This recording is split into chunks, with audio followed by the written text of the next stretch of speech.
Not like hold it.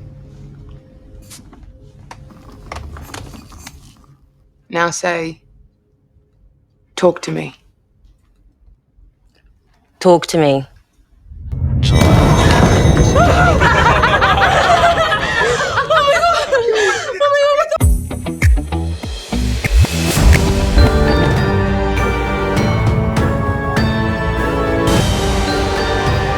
Welcome to FLICK FLOPTOBER.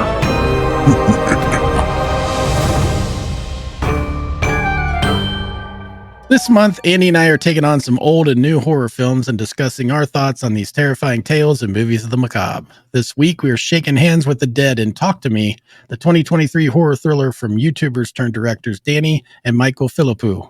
I hope I said that right.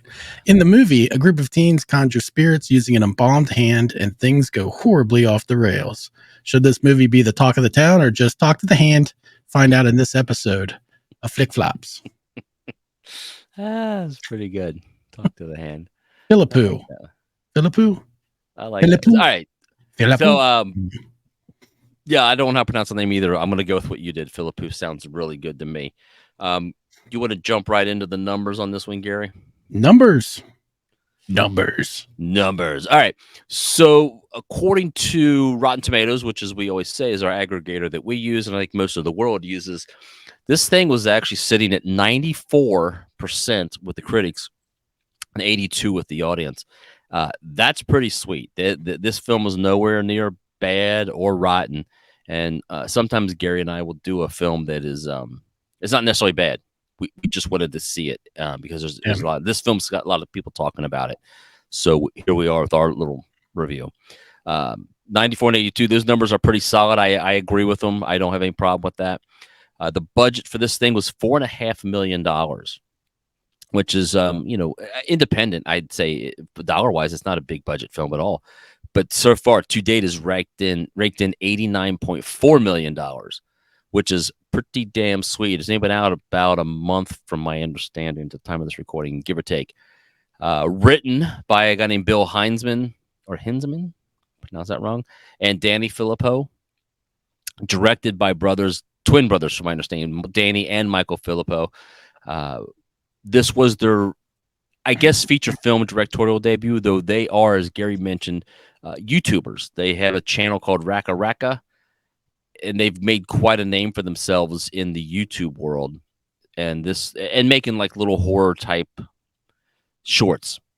This was their first foray into feature film. This thing went to Sundance, got picked up, bidding wars, that type of thing. This was kind of a darling of the film festival, and rightfully so. It's done very well, and people have sure made their money back. So there's no real back information on these guys because this is kind of their first big thing. So anything you want to see by these guys previously, just you go to YouTube and look them up.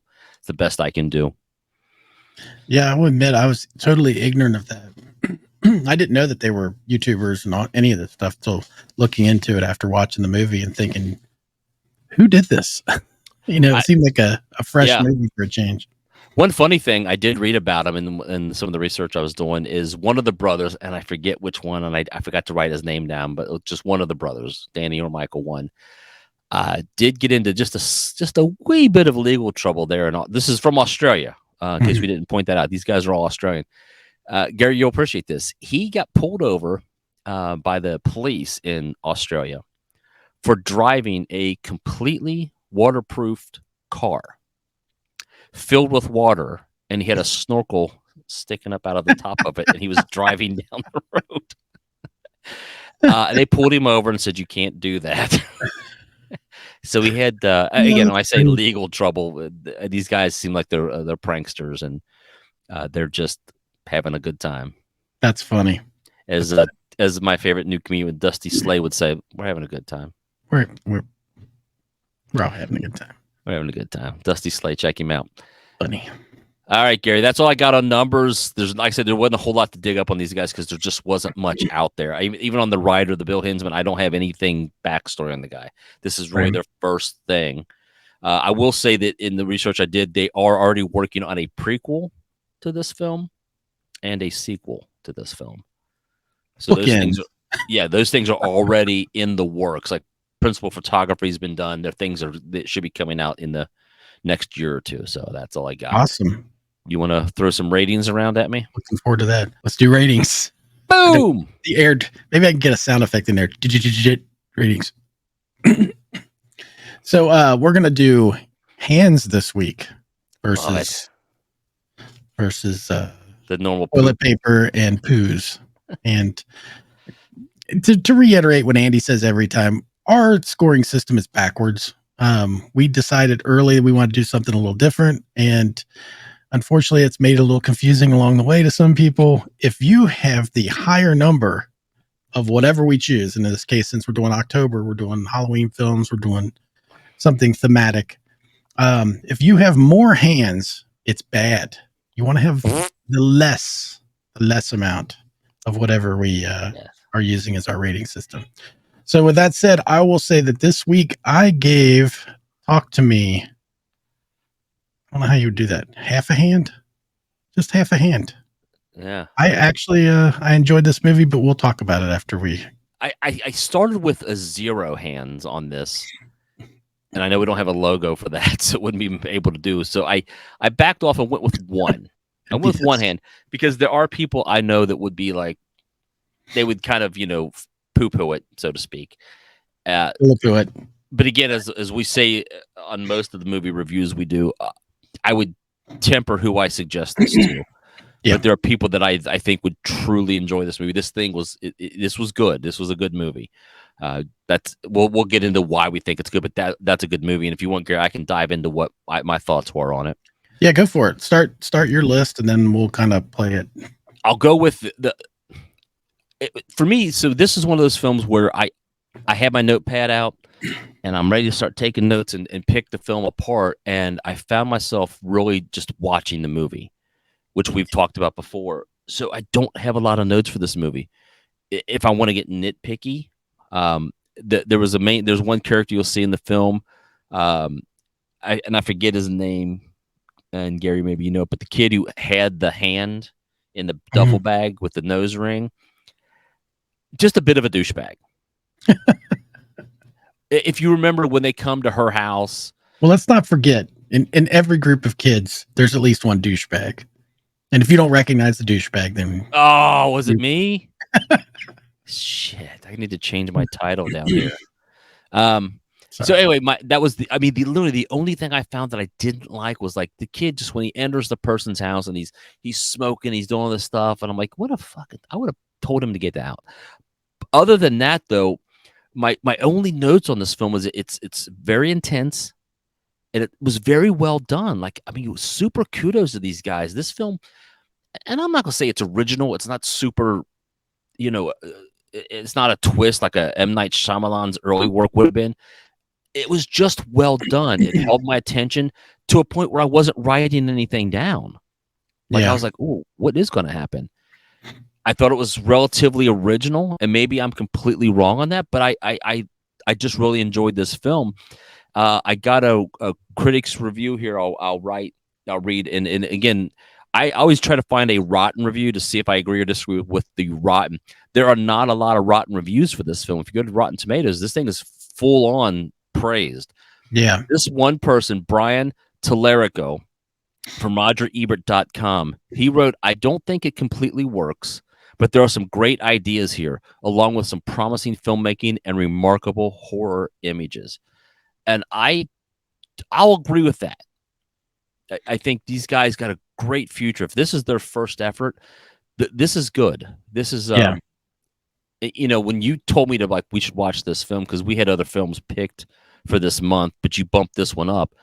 I sat and watched it late at night by myself. My better half had gone to bed, and this is one of the people who would not watch this movie. She is not into this supernatural, but I love that the hand is very vital to this. I mean, there's things that I need some explanation on, but again, I've already said there's going to be a prequel, so hopefully that brings some of this back. And I thought the young actor, Gary, who played the little brother, who really has gosh. Yeah, I want to bring that up a little bit.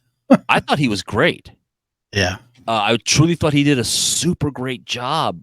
If that's really a way to Super. He has all the great words, all the great acting. He was really good, and the young girl who what's her name? Wild, the main actress. Really enjoyed her. Yeah. I mean, I really enjoyed the whole cast. Even the douchebag kid, he just played his role well, and I mean, good on him. So I don't want to babble on, but that's they had the great performances out of it. I'll, as a note to like the originality of the film. I mean, how much can you do with the theme of mess with supernatural forces, and you get what you got coming to you, kind of thing? It's sort of that same kind of vibe. Obviously, they're messing around with stuff they don't completely understand, and bad shit happens. You know, that's how these horror movies kind of. So to knock on the originality, yeah, that's probably where my half kind of comes in. I don't know how much original stuff there is out there, but I don't know what you could do anymore. It was the take on it. It took this, what I felt like, I'll admit, when I first saw the trailer to this movie, I was kind of like, bleh. You know, I've seen it all before. Not that interesting. I will agree. The trailer doesn't pull you, didn't pull me in. Yeah. It seems a lot like the same themes. And like the only thing it was missing is I was waiting for, like your thing was, I'm waiting for somebody crawling on the wall in the background. You know, that kind of thing. Crab walk. Because it started to, I was feeling like with the dark eyes and all that stuff. Don't be fooled by the trailer. If you haven't seen the movie and that's all you have to go on and you think, retread of everything else. It's not. They did a great job of bringing originality to it. Some great visuals in the movie. But more importantly, I think the pacing of it. It's not a long movie, so they get a lot done in that short amount of time. There is not a lot of backstory for what the embalmed hand. They talk about it a little bit, but they don't really go into. I mean, you don't really know the entire source of it, which is what a prequel will do great. But there's enough there to keep you invested and keep you interested. There's a lot of good character building in the beginning to get you interested in the main character. And they start off with a good shock. You're not started off with some sort of like slow build. Yeah. Right into the movie. You told me, you text me right after that first scene. Yeah, I didn't even mention that. It hits you in the beginning.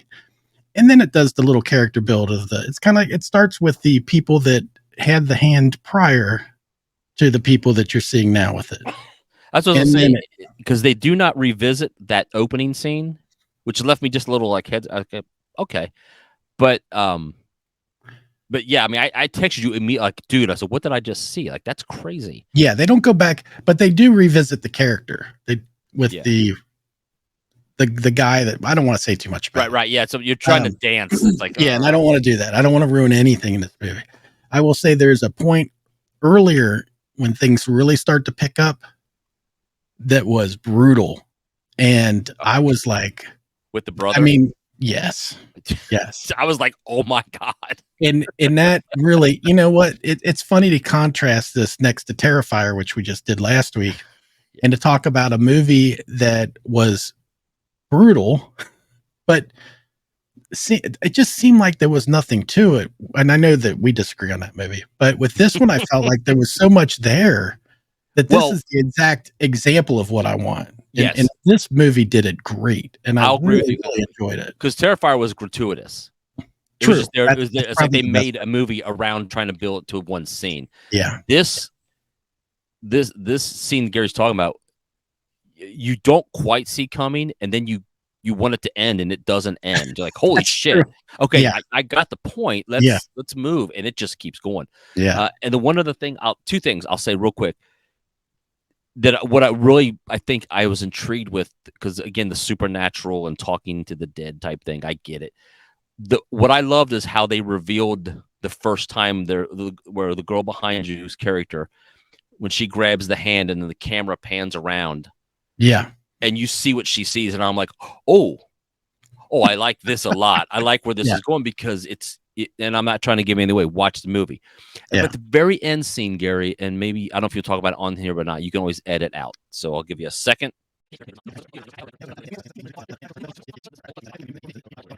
And please, if you've watched this movie, please, we'll get a conversation going on our Facebook page, because this is what I love about this film, is I'm still talking about it. Mm-hmm. and I had to wait to get online with Gary because Teresa won't watch it and hasn't seen it, so I can't discuss it with her. Right. Yeah. And I'm like, only one person I know has seen this movie. Who do and my daughter wants to see it, which I'll talk to her when she sees it. But anyway, anyway, it's great. Go see it if you haven't seen it. I don't. Where's this? This is just streaming. It's streaming now. It was in theaters. Streaming now. One of the bad things about movies like this, where it kind of comes out of left field and it just is really, really good, is that you can heap too much praise on something and spoil the experience for some people. They go into it, they're super excited about it, and then they maybe feel a little bit left down or something. Yeah. So it's hard to temper that too much hype kind of thing. I know I saw some reviews and stuff on Rotten Tomatoes mentioning that it's overhyped, and it's like, well, no, I thought it was a full story. Yes, there's some vague, unanswered questions in it on purpose, I feel like. Yeah.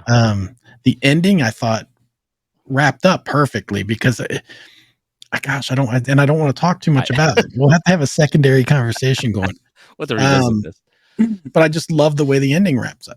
It's just the kind of thing that I was kind of hoping would happen and not be so tidy at the ending, I guess. Yeah. If that's real quick, it's streaming on. It says rent or buy on Amazon Prime and Apple TV and Vudu. So if those are your options at this point, if you want to wait till it's free, wait till it's free. But definitely see it. It's worth it. It's worth it. It's a solid movie. I did have one. I didn't read you my. I picked out a. I have one other thing before we end. So go ahead. I picked out a review that I just wanted to read. Adam Olinger from Adam Does Movies, another YouTuber. Talk to Me is an easy film to give a fresh score to. I was pretty on edge through most of it, and the 90-minute runtime kept it from losing its intense pace. I still think it should have been called Talk to the Hand, but whatever.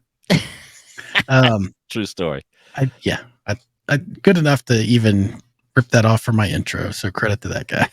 Let me bring up this one other picture, and for those that are interested, let me find it. It's right here. For those interested, you can purchase for $110. And Alex, my daughter, if you're watching this, you may be getting this for Christmas.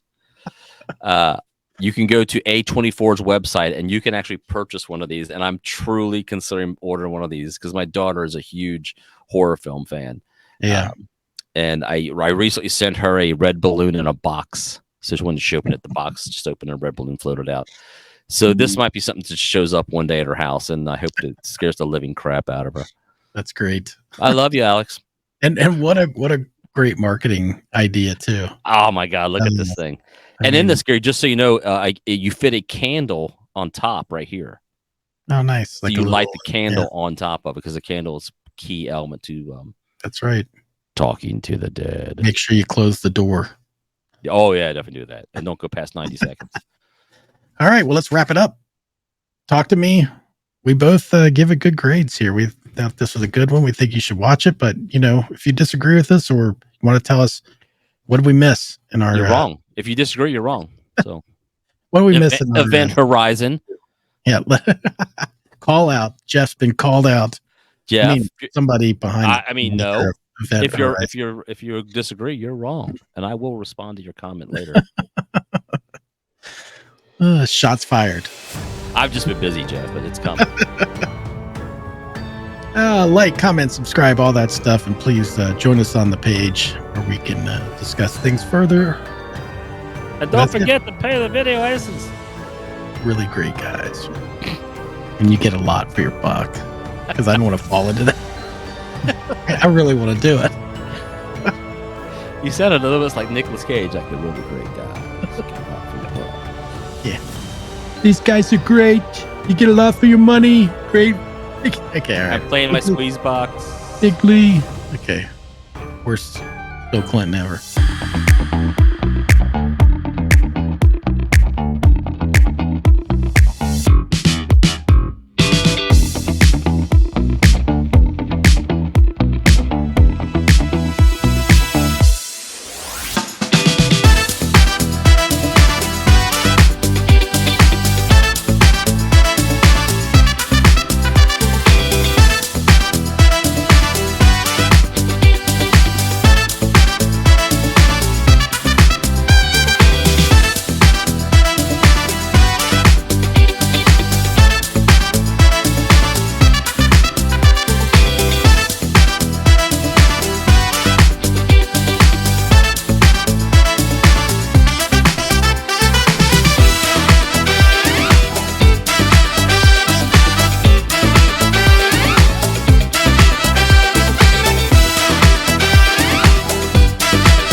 This has been a Touch of Madness production, brought to you by the creative minds at Tommy Twins Media.